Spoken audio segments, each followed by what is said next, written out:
అనుదిన నిత్య జీవపు మాటలు. దేవుని నామానికి మహిమ కలుగునుగాక.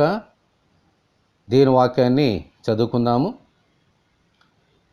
మీలో జ్ఞాన వివేకములు కలవాడెవడు?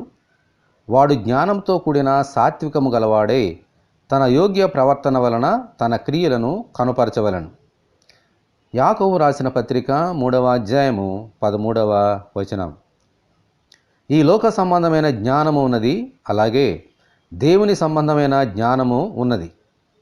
ఈ లోక సంబంధమైన జ్ఞానము కేవలము మన శరీరమునకు మాత్రమే ప్రయోజనకరము గాని, దేవుని జ్ఞానము మన శరీరమునకు ఆత్మకు కూడా ఎంతో ప్రయోజనకరమై ఉన్నది.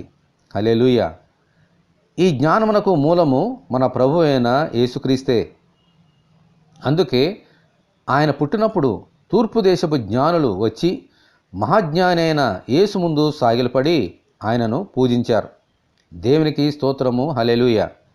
జ్ఞానము ఉప్పొంగజేయును అని చెప్పబడిన రీతిగా ఏ మనుషుడు తన జ్ఞానమును బట్టి అతిశయించకూడదు. చదువు వలన వచ్చే జ్ఞానమును బట్టి కానీ, దేవుని కృప వలన కలిగిన జ్ఞానమును బట్టి కానీ ఎవరునూ ఏమాత్రము అతిశయించక సాత్వికముతో మంచి ప్రవర్తనతో దేవుని గణపరచాలి, పూజించాలి. ఆమేన్. హల్లెలూయా. ఇదే నిజమైన జ్ఞానం. ప్రభువా, జ్ఞానమునకు మూలము మీరే. మీరు మాకు అనుగ్రహించిన జ్ఞానముతో ఎల్లప్పుడూ మిమ్మల్ని ఘనపరిచినట్లుగా, ఆరాధించినట్లుగా దయచేయమని ప్రభువు అయిన యేసుక్రీస్తు ద్వారా మనమందరము దేవుని ప్రార్థన చేసుకుందాము. ప్రభువా, మీకు వందనాలు తండ్రి. జ్ఞానమునకు మూలము మీరే ప్రభువా.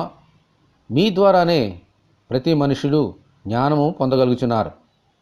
ఈ శరీర సంబంధమైన జ్ఞానము కాదు కానీ, మీ ద్వారా వచ్చే ఆత్మ సంబంధమైన జ్ఞానం ద్వారా ఈ లోకములో మేము జీవించినట్లుగా మీ కృప మాకు అనుగ్రహించండి. మీ వంటి అనంత జ్ఞాని మరెవరు లేరునైనా. అటువంటి జ్ఞానివైన నిన్ను స్తుతించుచు ఘనపరచుచు ఈ లోకంలో జ్ఞానము కలిగి ప్రభువా జీవించినట్లుగా సహాయం దయచేయండి. ఈ వాక్యం వింటున్న నీ బిడ్డలందరినీ దీవించి ఆశీర్వదించమని యేసు అతిపరిశుద్ధమైన నామములో ప్రార్థన చేయుచున్నాము తండ్రి. ఆమేన్. మన తండ్రి అయిన దేవుని ప్రేమ మనకందరికీ తోడేయునుగాక. ఆమేన్. పరిశుద్ధ దేవుని మందిరము.